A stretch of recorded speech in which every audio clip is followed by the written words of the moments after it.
So yoga was a long time dream really for myself and for Ben as well. We wanted to create a very special place for new moms, for new parents, for really anyone, and without any sort of alpha male environment. Yes. You know, that everyone feel welcome, everyone feel relaxed. And my love for yoga was there for so many years, 20 years I've been practicing yoga since I moved to the States in 2001. So along with my dancing, I always kind of knew that this was going to be my sort of future, where I'm going to go after maybe finishing Strictly. So yeah, we put the heads together, and then I was talking to my friend, I said to her, I'm going to have crash on site so moms can drop the children and have the time for their own well-being, and a cafe and this and that and yoga and Pilates. And my friend said, it's going to be so good, it's going to be so amazing. I said, that's going to be so yoga. And that's how it came kind of about. You know, everybody's like, where did they come from? So we're just one of those things, you know. So yeah, we just wanted to create a very relaxing, comfortable place for people to start the fitness journey. Yes, absolutely. And I mean, that is such a lifestyle change from what I would imagine would be very long days, very busy filming, the kind of glitz and glam of showbiz, to then something where you're very grounded and it's very peaceful.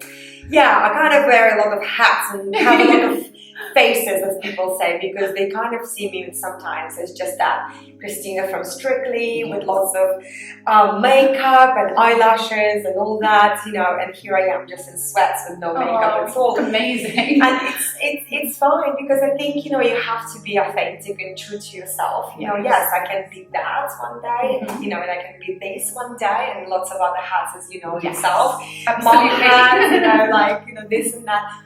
So I just love all aspects of that. I think yoga, along with dancing, was always kind of my to-go-to for my mental well-being. You know, being a competitive dancer and also being on the show brings a lot of pressure and stress for that kind of public exposure, which I'm sure you know as well. Absolutely. So it just kind of always kept me sort of grounded, and yoga just helped me a lot with like anxiety, stress, you know, dealing with pressure and all those kind of things.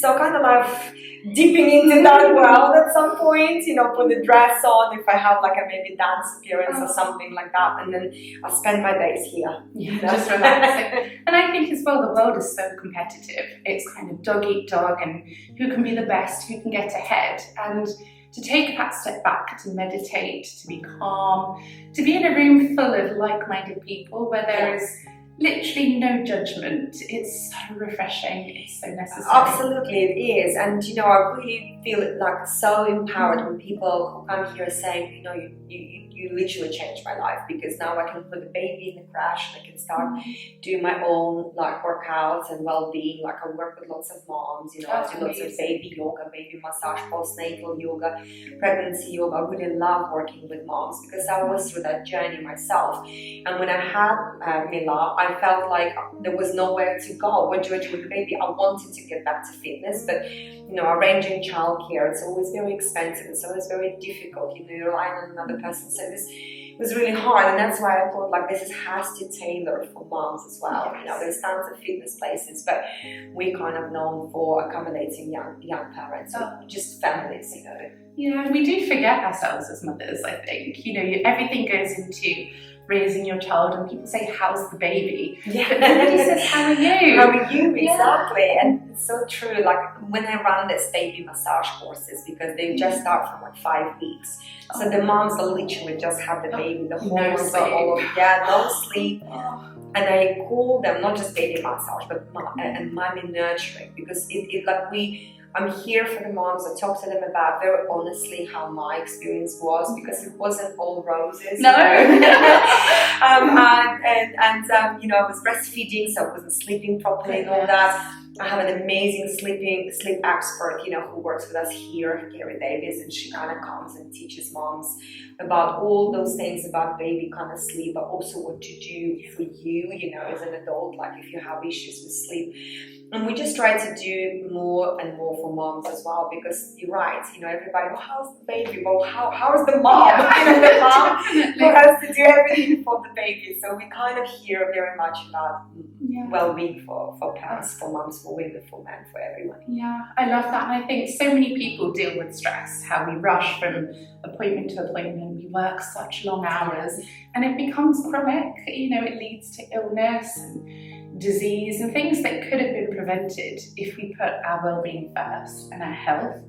100%. And I think it's really sad that some people still see that well-being is some sort of, I don't know, it's a myth almost, or a fad or something. Yeah, and it's like, I don't want to have a membership, in the well-being center. It's just a luxury. It isn't a luxury. It's something which will help you to be around your children for as long as you can be. Like, I kind of, with the motherhood kind of got my head around it, that really, why am I doing all of this? Is because I want to be healthy and well for my child, to see me as long as she can have me in her life.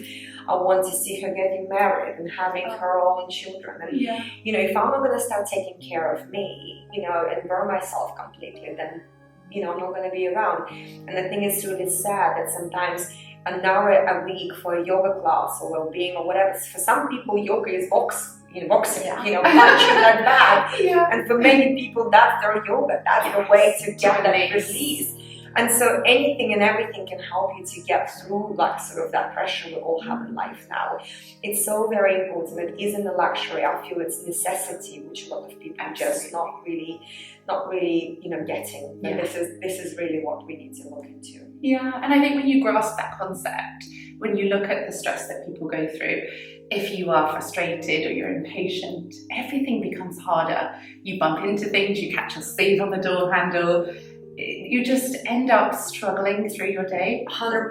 And, I will be very honest, I have those moments and where I feel completely burned out. I mean, running a place like this is extremely stressful because in now kind of recession times, it's hard, the electricity, the business rates and all these wonderful things I have to think about as a business owner, because lots of people see, you're just coming, doing your yoga class and going. It's not like that. Because like if I spend I'm here 9 to 9 every day, it's 12 hours a day. Then I come home and I still do admin until maybe like 11, 12 o'clock at night. That's the real story of a business owner. And sometimes, of course, I have moments when I can feel completely burned out.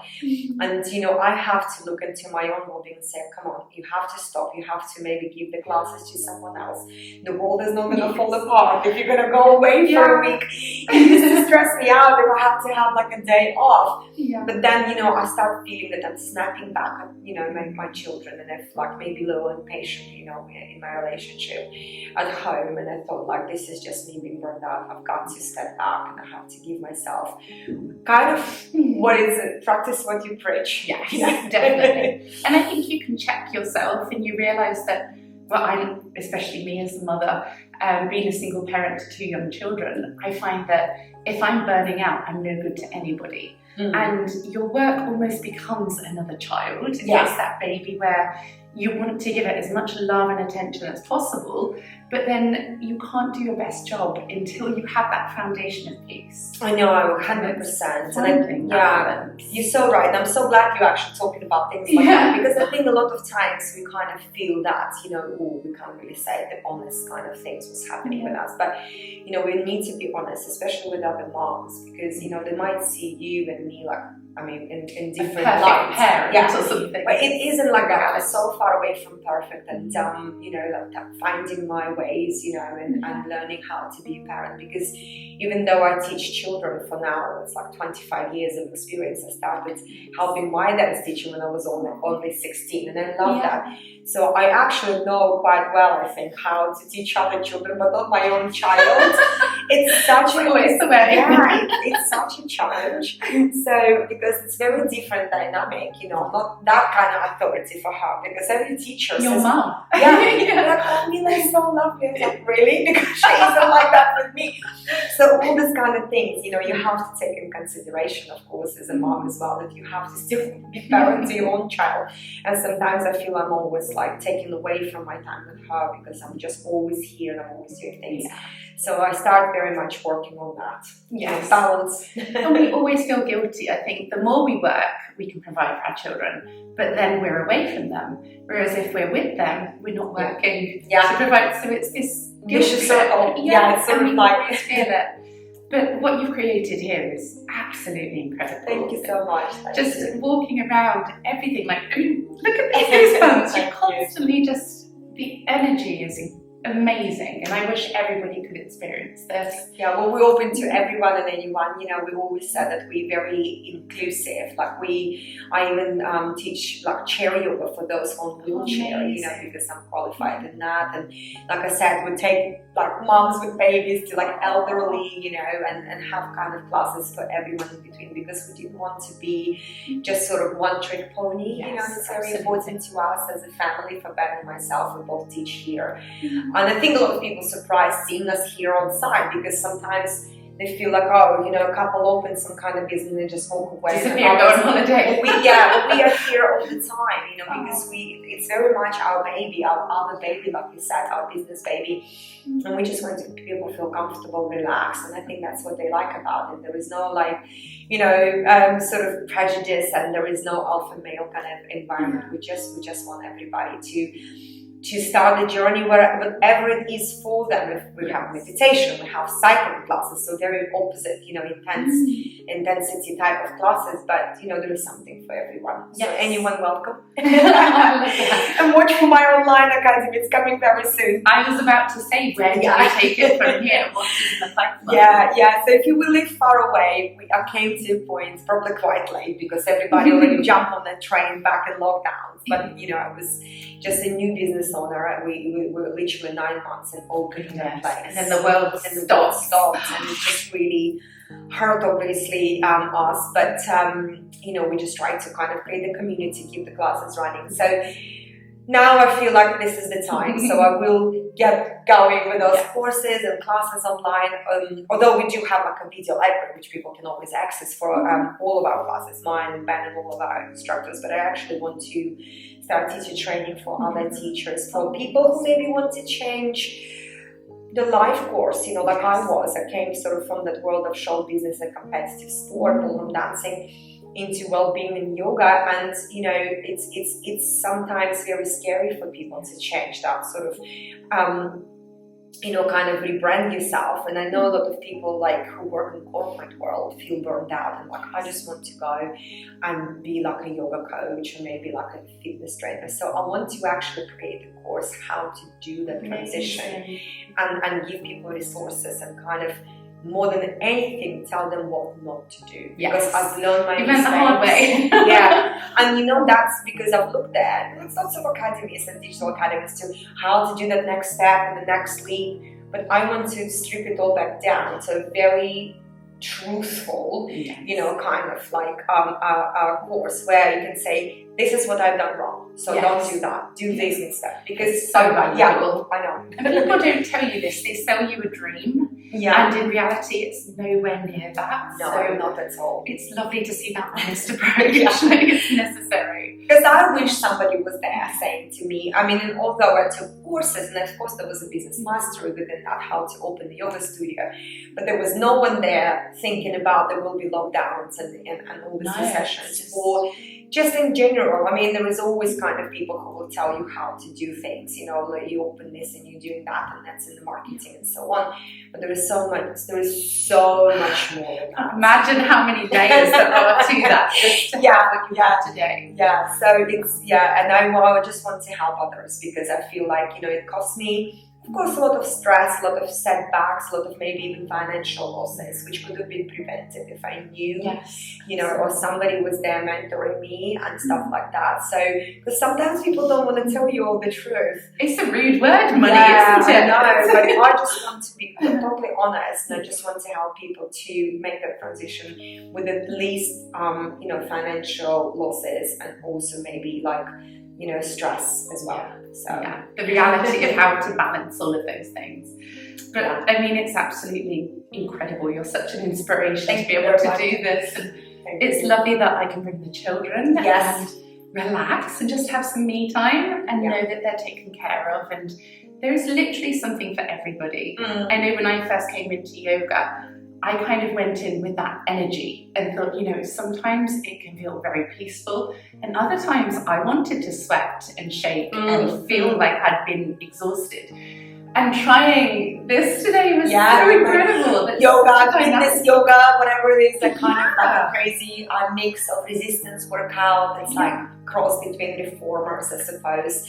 Light resistant TRX work, so all kind of things. It's a kind of real hybrid here. And I love that because it challenges me, but yet it's still a bit of yoga, a bit of relaxation. Absolutely. I love that spirit and the energy, and that's something I've not experienced before. So I'm definitely yeah, absolutely. So what advice would you give to somebody who is leading a very stressful life at the moment, struggling with work-life balance and looking for a release? Yeah, I think, you know, there is thousands and thousands of things which can accessible now for free, of course, on like YouTube and other social media for kind of teaching you the meditation, the breath work and so on. But I've learned, you know, by talking to my clients here and also doing various kind of surveys, that meditation means a lot of different things for different people. Like I said, some people really come here and just want to go to boxing class and punch them back and release that kind of energy, and then maybe lay down for 5 minutes and breathe, catch your breath. Exactly, and that's totally cool. Yoga is everything. Yoga is that philosophy of living life, finding that balance, understanding you first, me first, before I can be a good person to my neighbors and to my friends and to my co-workers and actually understand what they're going through. If you're not going to understand how you're feeling, then you're not good to others as well, you know. And you might be a very strong empath and kind of always feel other people's pain, but again, you need to kind of strip it back and say that you are important.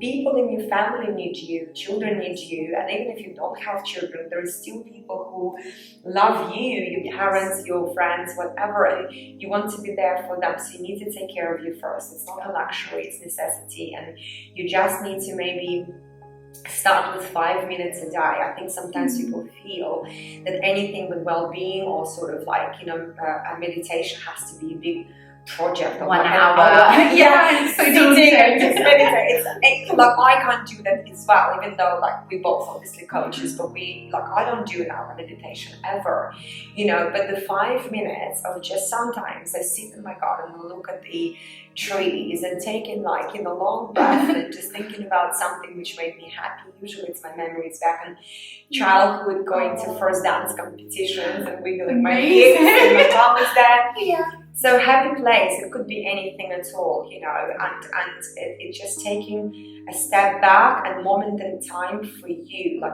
5 minutes, it's all it is. And then you can literally build on that, and you maybe will feel like, okay, the next time I can, sometimes actually ended up sitting longer, and I was surprising myself that I kind of allowed myself to sit there 10-15 minutes. I was like, how did that happen?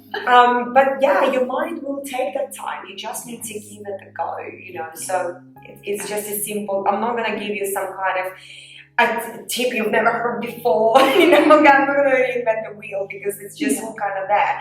But it's simple things like that. And I had to tell myself that this is important. Sit down, take a cup of tea, look at the sky and the tree just or whatever, and just be mindful of that particular moment, and it makes a big difference. It really does. Definitely, and I think quality over quantity. We always want to measure things. You know, you say that golden hour that you've done a whole hour dedicated to something, but our mind may not be in the right place for that, and we feel that we failed if we don't achieve it. But we need to understand that self-love isn't selfish. It's something that we all need to be kind to ourselves and do what we can. Of course. And I think that's just a really lovely message to put out. I know, and it is important. I'm so glad you're doing things like that, because the more we say things like that out loud, it will become hopefully the norm. Because if you're coming from, you know, if you're going back to 60s and 70s, the mothers weren't even allowed to say that they have postnatal depression. You're meant to be happy, you're meant to be, and it isn't like that. I know it. So we're finally in an age when we can say, no, it isn't like that. We need to be honest. We need to help other women understand it's okay to be not okay, and just find a friend or find someone out there, you know, to help you through it. Oh, I love that. Thank you so much. Thank you. It's been wonderful. And Thank you. all of the details of the class and of everything that's going on here will be in the description of this video. There's also a blog, so please come and check that out. And thank you very much. Thank you very much, Tracy. It's been a pleasure having you here. Thank you. Thank you. Finally, we can do it. Yes, absolutely. Thank you. Take care, guys.